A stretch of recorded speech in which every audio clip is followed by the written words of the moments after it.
In darkest depths of ancient times, a massive serpent awakens, huge and powerful. A creature so fearsome, it threatens to devour the very sun itself.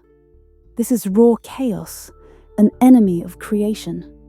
For the ancient Egyptians, sunset wasn't just a time for sleep, but a battlefield of the cosmos. Every night, within the darkness of the depths of the Duat, the Egyptian underworld, an ancient enemy agitated. His name was Apep, or Apophis. He was not just a monster, he was embodied chaos. A perpetual menace to Ma'at, the divine order that united the universe. Each night, Ra, the sun god, would journey through the Duat on his solar bark, carrying the light of life. And each night, Apophis would rise up out of the depths to strike. Not just at Ra, but at order itself. If Apophis won, the world would plunge into eternal darkness. Every morning was a hard-won triumph, but the triumph was never complete. For like chaos, Apophis could never truly be destroyed, only postponed.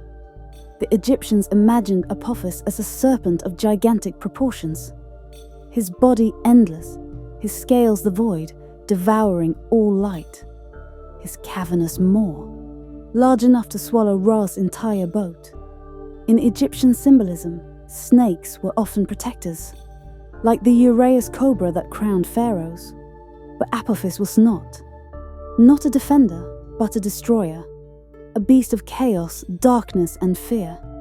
Even the gods could not hold him back. Ra's nightly journey through the Duat was perilous, but none more so than Apophis. As Ra rode through the underworld, Apophis would strike, polluting the waters, creating whirlpools, trying to capsize the bark.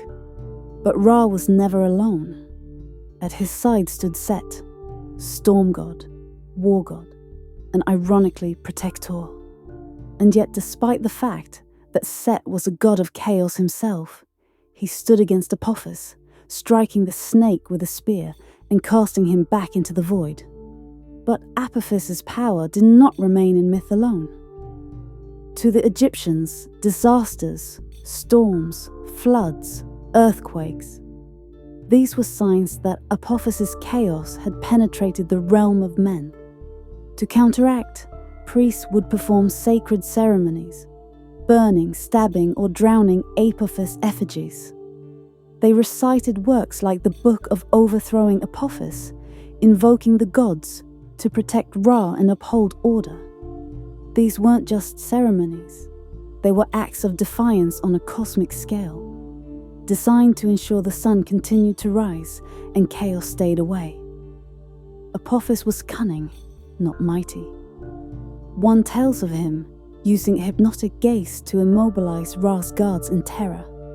Another tells of his powers of regeneracy, returning night after night, no matter how many times he was beaten, eternal and unyielding. In another tale, Apophis inflates Duat's waters, creating whirlpools to suck Ra down. But Set, swift and merciless, saves the day, demonstrating that strength and unity can repel the darkness. Ra did not fight alone, and the gods did not either. Every night, Egyptian priests and the faithful fought side by side, performing ceremonies, casting spells, and offering serpent effigies of clay or wax. These things were more than metaphors. They were believed to be essential to keeping Ra alive for the duration of the night and restoring the sun. For the Egyptians, Apophis wasn't mythical. He was real. His face appears everywhere, throughout tombs, temples, and texts. Not to deify him, but to caution against the upheaval he represented. That the struggle to preserve Ma'at, to hold the world in balance, was ongoing. Surprisingly enough, Apophis has no solo performance in mythological space. Cultures throughout the globe have his story resonated. The Norse featured Jörmungandr, the world's serpent, doomed to fight Thor at Ragnarök. In Mesopotamian mythology, The dragon Tiamat was a pre-existing entity of chaos conquered by Marduk to establish the world. Each myth, however distant in the background, bears witness to the same eternal truth. The conflict between order and chaos is what molds our existence.